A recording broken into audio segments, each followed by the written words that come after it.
parti. Vous êtes mes jouets, putain, Romain, merci beaucoup. Ah ouais, on est complètement tes jouets, merci. Attention quand même. Attention. Allez, c'est parti. Bienvenue à tous dans la Shitlist, l'émission hors série de Retour vers le Turfu qui ne vous parle que du pire du cinéma. Au sujet de notre 7e numéro, aujourd'hui nous n'ennuions pas à faire un sujet intéressant ou créatif pour faire du clic. Jouons là à l'américaine. Parlons des plus mauvais remakes de films avec une emphase en particulier sur ce que Hollywood nous a fait de pire dans cet exercice. Au programme de notre sélection ce soir, Godzilla de Roland Emmerich, Total Recall, Mémoire programmée de Len Wiseman et Karate Kid de Harald Svart. Je suis Luc Le Goynek et aujourd'hui pour ce premier volume des pires remakes au cinéma, je suis accompagné de mes frères d'armes, de mes poteaux de la galère, Marvin Montest du podcast Final Cut. Salut Marvin. Bonjour tout le monde. Emmanuel Pedon du podcast Le Coin Pop. Salut Emmanuel. Salut. Et Karim Beradia du podcast Les Débuts la Fin. Salut tout le monde. Et on fait un gros bisou bien sûr à Romain Raider, le champion Fortnite qui est en régie ce soir. On lui fait un gros bisou. L'homme de l'ombre. L'homme de l'ombre, effectivement. On aurait eu besoin de lui. Putain. Allez, go, tout New York pour aller dans le n'importe quoi avec Godzilla. Godzilla, sorti en 98, réalisé par l'allemand Roland Emmerich sur un scénario qu'il a coécrit avec le producteur Dean Devlin, remake du film de Ishiro Honda sorti en 54, film culte et important de la culture japonaise qui a propulsé tout un mouvement de films, les kaiju. Godzilla à l'original se passait aux abords de Tokyo avec un monstre géant issu d'une mutation avec des tests nucléaires américains. Godzilla 98 nous plonge à New York dans ce que l'humanité a connu de pire, les années 90. New York.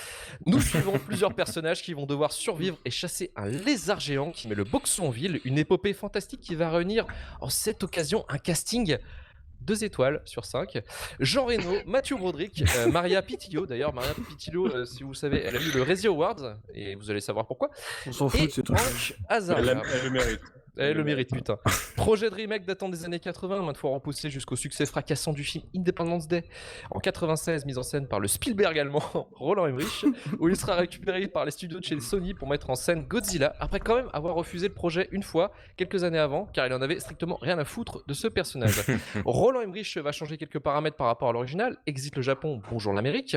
Ne dites plus que Godzilla provient d'une mutation d'un lézard à cause des essais nucléaires américains, mais dites plutôt que c'est la faute à Jacques Chirac, qui est au gouvernement français qui fait bubuse avec la bombe en Polynésie française, et surtout, virez le mec en costume et remplacez-le au profit d'un magnifique Godzilla 128 bits version PS2 qui fait mumuse avec des hélicoptères en point GIF.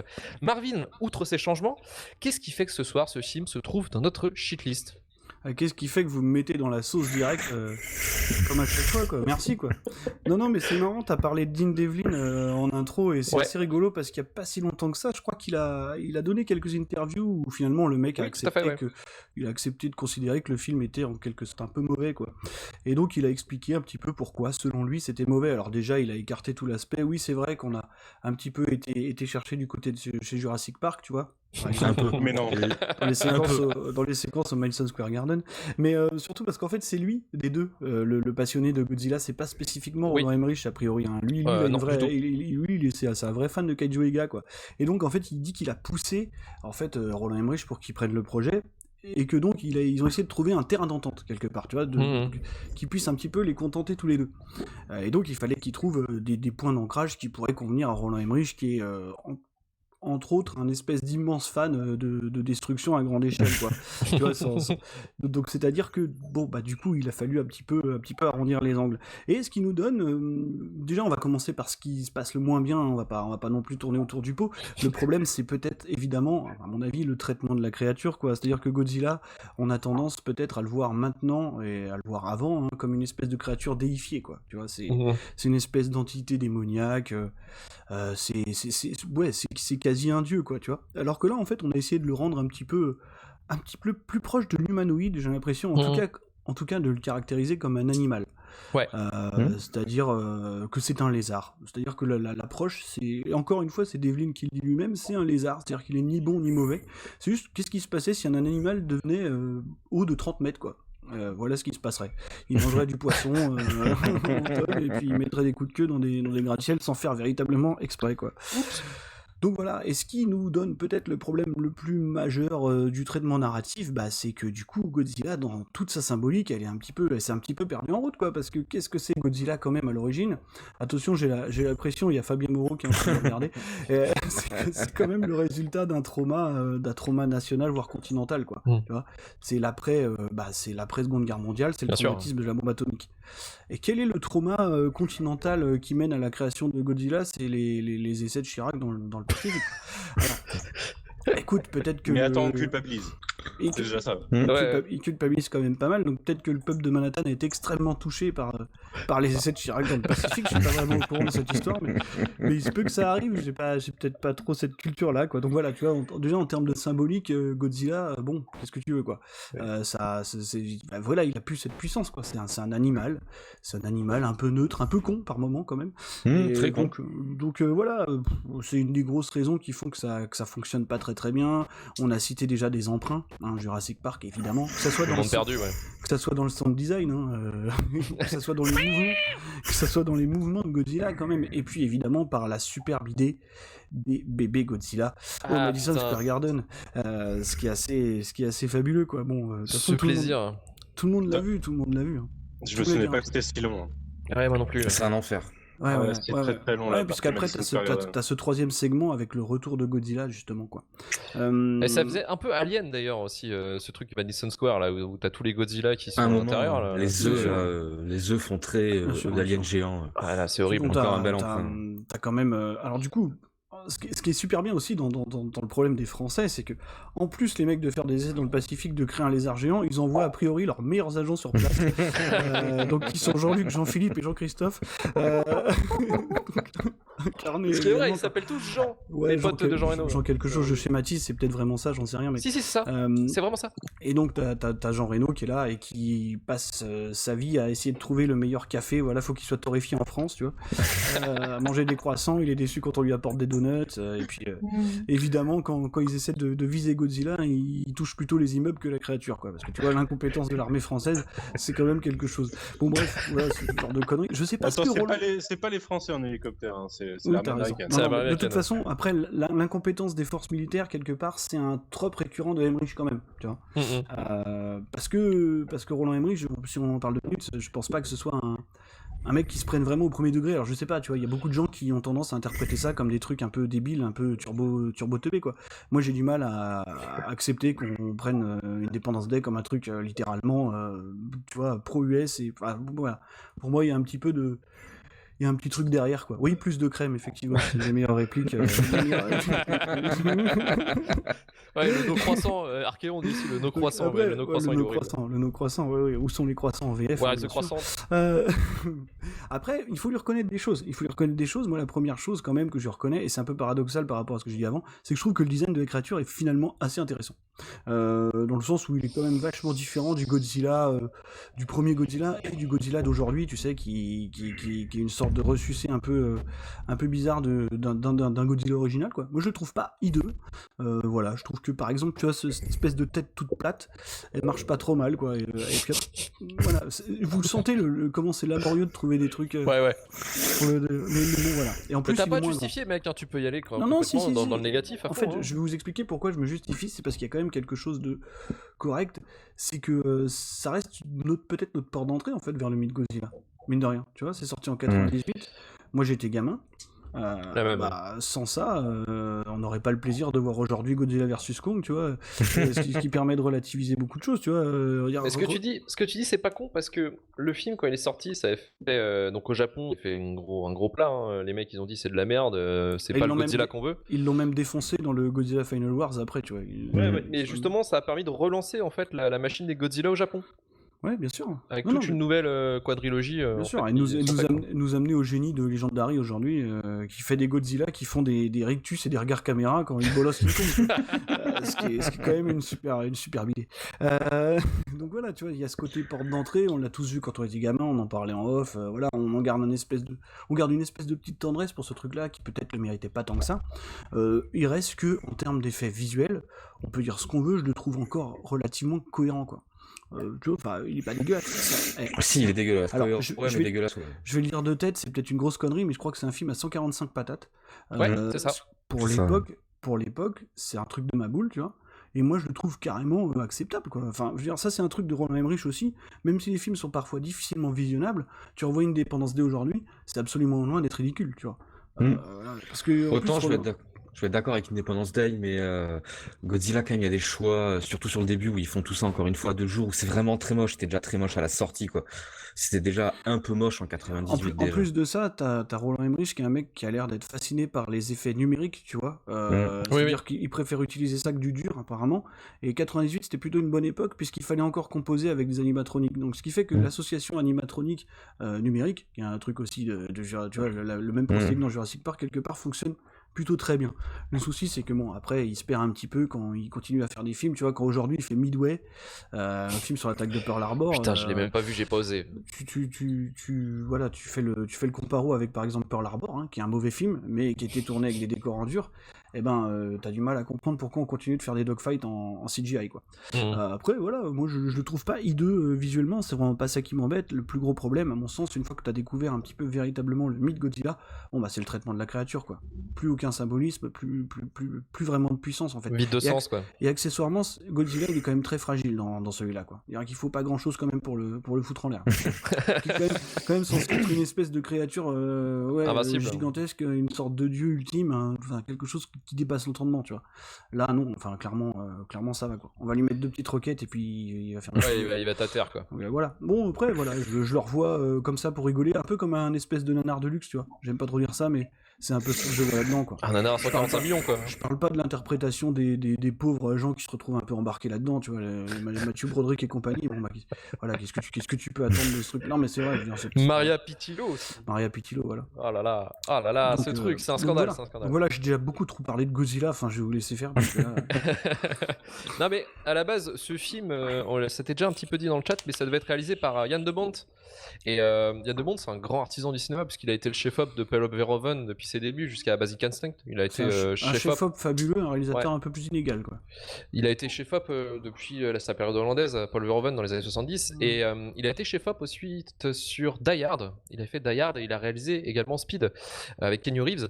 Et il était en état, en fait, sur le projet Godzilla, il était en état, lui, de pré-production carrément bien avancé, avec un scénario d'un Godzilla géant qui pète la gueule à d'autres monstres, comme ce qu'on retrouva justement dans la série animée qui fait suite au film en 99. Qui était pas bien non plus. Magnifique série. Magnifique série où t'étais enfant. Moi j'étais adolescent, ça change tout. C'est une magnifique série où Godzilla est officiellement devenu ton animal de compagnie, quoi. Je crois qu'en plus, c'est la descendance du Godzilla du film qui devient pote de Mr. Tatopoulos. C'était dans la même veine graphique que Men in Black. Alors, oui, c'est le même studio, je crois. C'est pas dégueu, mais regardez, c'était chiant. Et puis Godzilla en pète, ça fait vraiment chier, quoi. Genre, là, il mettait des Kamehameha dans la bouche, c'était chiant. Il y avait toutes ces séries-là qui étaient pas trop ridicules. Tu sais, t'avais la série Men in Black, je crois, à peu près au même moment et tout. Mais après, l'idée de faire de Godzilla un petit peu ton gars sûr, je peux la comprendre. Dans le sens où, bon, il va pas revenir défoncer ta maison à chaque épisode parce que ça va être problématique, quoi. Ouais, mais cette idée à la con, ça a été récupéré un peu dans les films suivants de Legendary Pictures, notamment Godzilla Roi des monstres, là où il y a la meuf Stranger Things là, qui fait ah, c'est mon ami Godzilla. Ouais, après c'est beaucoup plus compliqué. C'est horrible, horrible. Legendary, merci beaucoup. Et en fait, pourquoi ça a foiré Jan de Bont, c'est que le budget était trop élevé. Il voulait, en fait, je crois que les producteurs souhaitaient un budget de 100 millions à peu près. Et ce que proposait Jan de Bont, c'était 130 millions. Mais en même temps, c'était normal par rapport aux monstres qu'il voulait mettre en scène. Et lui, Emmerich, il arrive derrière, donc en chopant le contrat, en promettant de ne pas dépasser les 100 millions, mais finira finalement à 145 millions, comme un gros sac. Mais on est d'accord que le problème principal du film n'est pas le dépassement de budget, n'est-ce pas? Non, clairement. Et, je t'avoue que je savais pas que Jan de Bont devait réaliser à la base, mais déjà, on a commencé à y toucher, rien que me dire que c'est Emmerich et que ça sort un an après Independence Day, j'arrive pas à comprendre. Parce que pour moi, un des gros problèmes du film, c'est que déjà il vieillit beaucoup plus qu'Independence Day. Au niveau des effets, moi je suis pas d'accord, ça tient plus trop aujourd'hui et limite de temps en temps j'aurais préféré que les bébés Godzilla à la fin ce soient des mecs dans des costumes, tu vois. Parce que tu dis ça en portant un t-shirt Marvel, franchement c'est dégueulasse. C'était ton Joker, t'as plus le droit pour la suite. C'est fini. Sache que tu l'as peut-être gaspillé un peu toi. Mais ce film a aucune ampleur. Godzilla, certes, il est impressionnant pour l'époque, mais déjà, il est loin de ce qu'on a pu voir avant et de ce qu'on a pu voir après. Mais même dans l'intrigue, ils foutent ça à New York et il y a 50 personnes dans New York. Le maire, il est là pour te faire réélire. Il y a vraiment 40 personnes devant lui pour la conférence de presse. Il n'y a pas une voiture qui traverse les rues. Même les bâtiments iconiques qui sont là pour être exposés, tu sens qu'ils ont pas, enfin, tu sens que c'est des vieux effets dégueulasses ou des mecs dégueulasses, mais ça n'a pas l'ampleur du tout de ce que ça devrait être. Et ça, déjà, moi, quand je le matais gamin, parce que je l'ai pas dit, mais j'étais très fan de ça quand j'étais ado et je l'avais pas revu depuis très très longtemps. Mais à l'époque, j'en étais fan et j'ai pris une grosse claque en le reprenant dans le bon sens. Parce que vraiment, c'est beaucoup descendu dans mon estime. Ce que je trouvais cool à l'époque, bah là, je le retrouve pas. J'étais fan de Jurassic Park et tout, mais depuis des films de monstres, on en a eu quelques-uns, quoi. Et il y a loin d'y avoir la subtilité de Jurassic Park ou même du Monde Perdu, même si on considère que le Monde Perdu c'est pas forcément super subtil. Mais voilà, il y a pas d'ampleur et je trouve que les effets sont mauvais. Et après, mais ce scénario, c'est n'importe quoi. comme le dit Marvin, il y a plus de symbolique. Mais en dehors du fait qu'il n'y ait plus de symbolique, scientifiquement, humainement, il n'y a rien qui tient. Ça n'a jamais été le cas chez Emmerich, hein. Il n'a jamais été pointu sur quoi que ce soit par rapport à ça. Je sais pas, moi, Independence Day, je trouve que je vais pas arrêter de parler de ce film parce que j'adore vraiment Independence Day. Mais même dans ces derniers films, enfin ces films des 20 dernières années que j'aime pas trop, même si le scénario est con, ça se tient carrément mieux dans les personnages, dans l'intrigue et dans les effets spéciaux et même dans l'ampleur. Il sait faire de la catastrophe qui a de la gueule. Là, c'est un New York, vraiment c'est tout petit. Tu vois l'île de Manhattan de loin au début, tu te dis mais je sais pas, je sais que c'est un vrai plan là, mais même là j'y crois pas quoi. Avec ta caméra, tu peux pas y croire. Et ouais, en fait j'ai essayé de me raccrocher à mes souvenirs. Et au fur et à mesure de ce film, il n'y a rien qui allait. Pour moi, la meilleure partie du film, c'est les Français, tu vois, dans l'histoire. C'est un peu triste parce qu'à la rigueur, ils me font marrer et pour une fois, je suis content de voir des Français parler français. Ils sont drôles, on peut pas leur enlever ça. Ils sont drôles et limite, voilà, ils ont un côté second degré de base qui fonctionne bien. Et leur mission, c'est quand même de faire en sorte que Godzilla reste secret. Ouais. Alors, ça marche tellement bien. Il est à New York. C'est-à-dire à la fin, quand tu voles la Mission cassette. complete. Qu'est-ce que t'as volé en volant cette cassette, en fait? C'est quand même un bon plan. Tu vois, il veut qu'un monstre de 30 mètres de haut reste secret. En parlant de cette cassette et ce montage qui regarde cette cassette à chaque fois où tu vois le vieux Jap. C'est pas le même montage. C'est le même montage à chaque fois, ça change un peu. Mais oui, on en parlait juste avant en plus, mais oui, ils font en sorte que Godzilla reste secret. Mais on est dans un film où Godzilla est à New York, donc il peut se cacher. Parce qu'il y a des immeubles qui font sa taille, donc personne le voit, quoi. Même dans la ville, ils sont quand même safe dans les quartiers autour.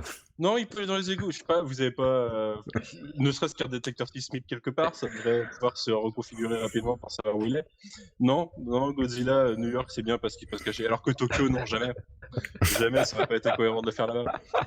Mais au final, ça m'a un peu arraché un peu de mon cœur de revoir ce film après tant de temps parce que on parlait. Il y a pas longtemps, le podcast n'est pas encore sorti, mais de Édouard Romain d'Argent, où j'avais pas revu depuis à peu près la même époque, et j'avais un peu peur de ça, et le film, tu mets les deux à côté, c'est pas du tout la même histoire, mais il y en a un qui se tient toujours, et il y en a un qui veut plus rien, quoi. Ouais, c'était assez dur, et je vous jure, la partie Madison Square Garden, j'ai l'impression qu'elle fait la moitié du film, tellement c'est long. Mais je pense qu'elle fait la moitié. Hein. Elle fait 45 minutes. Elle fait 45 minutes. Ah ouais, donc c'est vraiment. Parce que j'ai eu un moment de. Là, normalement, c'est la fin. Et tu sais, regarder le timecode et vraiment déprimé d'un coup. Voir 45 minutes. Et voir Godzilla ressurgir des cendres. C'est bon, on est reparti. Ouais, c'est ça, exactement ça. C'est exactement mon ressenti. Et du coup, l'actrice que tu citais tout à l'heure, c'est celle qui joue la journaliste, du coup. Enfin, la non-journaliste. Mais quel enfer ce personnage. Déjà, l'actrice, je l'ai revue, je me souviens pas que c'était sa tête. Et je me dis, c'est pas pour rien qu'on l'a jamais revue, quoi. Enfin, je sais pas ce qu'elle a pu faire derrière. Mais à part des comédies romantiques de Noël, je sais pas, quoi. Et il est sale. Et quel est ce personnage? Le personnage, déjà, il est mal joué, mais en plus, il est mal écrit. C'est une arriviste, monsieur. Mais oui, c'est ça en fait. Il est détestable. C'est un personnage détestable, mais on essaie de le faire aimer. Mathieu Broderick, il devrait courir, quoi. Il devrait. D'ailleurs, échapper à Godzilla, échapper à Maria. De Mathieu Broderick qui a un nom totalement prononçable. Oui, personne n'arrive à prononcer. Monsieur Nick Tatopoulos. Ils ont réussi à être racistes avec un Américain, je trouve que c'est incroyable. Il a le même nom que le responsable, je crois, des effets visuels ou un truc comme ça. C'était un pote de Emmerich. Donc c'est une sorte d'inside joke sur le fait que personne n'arrive à prononcer son nom, j'imagine. Peut-être. Mais c'était pas obligé. Mais ouais. Et puis c'est vrai que est-ce que quelqu'un a compris pourquoi il y a une explication scientifique de pourquoi Godzilla peut faire des enfants de façon asexuée et pourquoi ces 200 œufs ils sont censés être nets en étant enceintes. À quel moment, tu le sais ça? C'est les radiations. Non, mais, je me permets, on nous cite la réplique. Tu m'avais pas dit que c'était top secret. Et oui, ça se tient. C'est juste marqué sur la cassette. Il fallait lui dire quand même. Fallait verbaliser, tu vois. Mais la cassette, c'est marqué top secret. Mais personne ne fait ça. Secret Origin, quoi. Réponse pour le film. Qu'est-ce que vous voulez voir? Faudrait mettre des post-it avec éléments perturbateurs scénaristiques, des trucs comme ça. Comme ça, ce serait encore plus clair, tu vois. Après, les gars, je pense que vous êtes quand même en train de parler du scénario d'un film de Roland Emmerich, quoi. Enfin, je veux dire, on essaye de se rendre vivable le film, en fait. On en est là, quoi. Mais on a un concept d'émission quand même à justifier, putain. Ok. Et juste pour notifier aussi que Godzilla, donc comme je l'avais un peu dit au début, c'est quand même un monument de la pop culture au Japon. Et le studio de la Toho qui a produit le premier film avait envoyé à la production un manuel de 75 pages de règlement sur ce que doit être et ne pas être Godzilla. Ouais. Donc afin là, de il est respecter arrivé, la il dit, licence. dégagez-moi C'est pas ça. assez long du coup. Notamment les règles suivantes, 3 importantes. Godzilla ne mange que des poissons, pas d'humains. Raté. Il ne doit pas être moche. On va dire question de point de vue, Joker. Raté. Il ne doit pas mourir. Il meurt 2 fois. Après, symboliquement, il reste à 9. Voilà, Maintenant, le guide fait 750 pages. Il est que en images, parce qu'apparemment, les mots, ils comprenaient pas. Ils sont trop cons, ces Américains, putain. Cette scène de poisson, quand je parle de manque d'ampleur, c'est quoi ce maire qui pète un câble parce qu'il y a 12 camions de poissons? Genre, ok, je vais sur le marché à Talensac le samedi matin, je disais, tu vois, t'es 12 camions de poissons. À quel moment c'est compliqué cette histoire? Mais ça fait un peu Godzilla rosé d'un coup, tu vois, tu sais, voilà, tu le mets à côté du Corbusier, le marché à côté à 8 mai, c'est parfait, ça marche. Ah, ça, ouais, voilà. Ça prend de l'ampleur. Après, il faut relativiser, quoi. Faut relativiser. Est-ce que vous préférez ça ou Godzilla qui part au loin avec King Kong qui lui fait coucou, quoi? Tu vois, je veux dire. Je préfère Godzilla versus King Kong. Non, mais tu es pas bien, toi. Est-ce que vous vous êtes posé la question, et si vous ne l'êtes pas, je vais avoir votre réaction et votre réflexion en direct, de comment Godzilla a pondu tous ses œufs de cette façon dans le Madison Square Garden? Vous l'avez imaginé en train de... Oui. Avec ses petits bras. En échange pas marqué sur les autres. Je suis nul en architecture, donc déjà, je peux pas te dire, mais... Toi, il a chié ses œufs et après, il construit le Madison Square. Si on a des spécialistes en architecture, peut-être que... Voilà, mais moi, je... Et peut-être aussi en parentalité Godzilla, voir comment ça fonctionne ce bordel, parce que c'est quand même compliqué, quoi. Mais ils te l'ont dit, ta gueule, c'est magique, c'est asexueux, c'est tout. Regardez C'est le nucléaire. On nous rappelle la promo autour du clip de Puff Daddy pour le film aussi. Mais tellement, mais ça... D'ailleurs, très déçu quand t'as lancé le film tout à l'heure, dans ma tête, il y a de la musique qui s'est lancée, mais pas en podcast. Ça m'a fortement déçu. C'est accessoirement devenu le générique de Téléfoot. Ce qui, quand même, quelque part, est un aveu de faiblesse, quoi. Ah, grave, je te jure. Et Karim, t'en as pensé quoi pour finir le film? Il pète plus pour Téléfoot que pour Godzilla. Je suis d'accord. Moi, ce que j'en ai pensé de Godzilla, c'est un film que j'aimais pas quand il est sorti, et c'est un film que j'aime toujours pas maintenant. Bien. Pourquoi j'ai pas aimé quand il est sorti? Justement à cause du merch. Le merch était fou, mais complètement fou. Ils avaient mis un budget. J'ai un souvenir d'acheter à l'époque, j'ai acheté PlayStation Magazine parce qu'il y avait un CD de démo dedans à chaque fois. Et il y a une époque. Ouais, et il y a une époque où tu avais vu que c'était un support CD, ils mettaient des bandes annonces. Donc j'avais dans un CD que j'ai renté, c'est des démos, la bande annonce de Godzilla, et la bande annonce c'était juste la seule bonne scène du film, la scène du pêcheur. Quand le pêcheur, et c'était la bande annonce. En gros, ils te mettaient cette scène-là, et après genre le coming soon, la date, basta.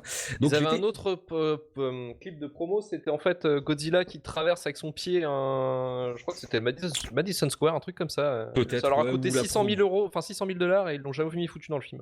Bah, le pire, c'est que ça se voit qu'ils. Ah non, ils l'ont jamais mis dans le film. Parce que je revois la première patoune du film. Là, c'est audacieux d'avoir mis celle-là. C'est sûrement l'année plus dégueulasse. Size doesn't matter. Ouais, does matter. C'est size does matter. C'est ça. C'est bien dans les années 90. Donc, c'est un film que j'étais un peu hypé pour le voir. Je l'ai pas aimé gamin. Et je m'étais dit, bah tiens, pour la chronique, s'il faut, je vais peut-être démystifier un peu, tu vois, en recherchant un petit peu des choses sur le réel, ainsi de suite. Mais pas du tout. C'est toujours pas bien en fait parce que le film c'est juste Emmerich qui essaye d'assumer son espèce de surnom qu'il avait quand il était jeune de petit Spielberg. et il reprend Je comprends pas.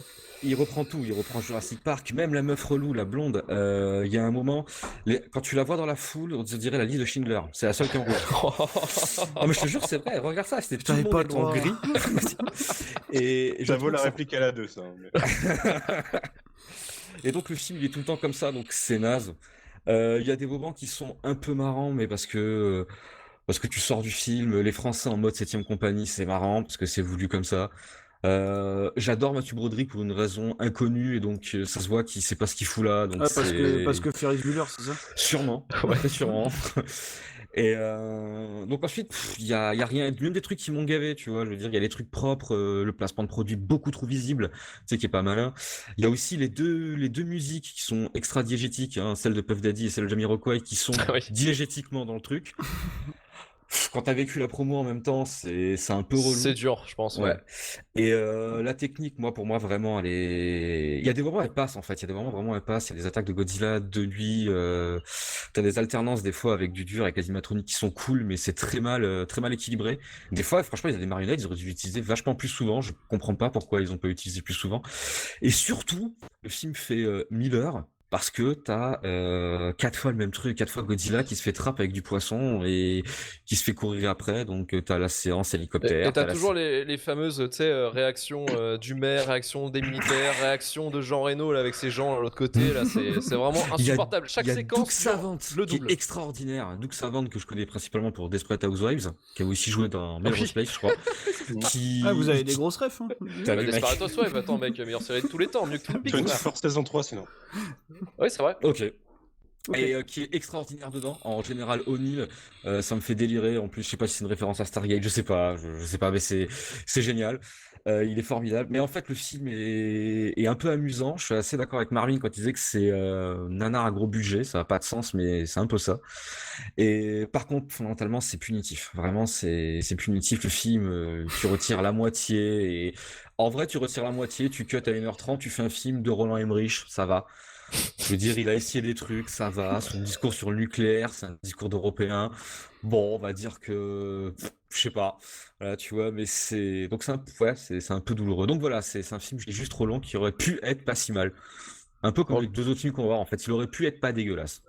Bah c'est l'histoire de la vie de ce podcast avec ces films. Vas-y Marvin, t'avais un truc à dire, non? Non, je voyais juste Martin qui nous rappelait que dans la liste de Schindler, il y a un SS qui est doublé par Homer Simpson. Et c'est tout. Yes, ça c'est du choix de carrière. Allez, on va passer à notre deuxième film.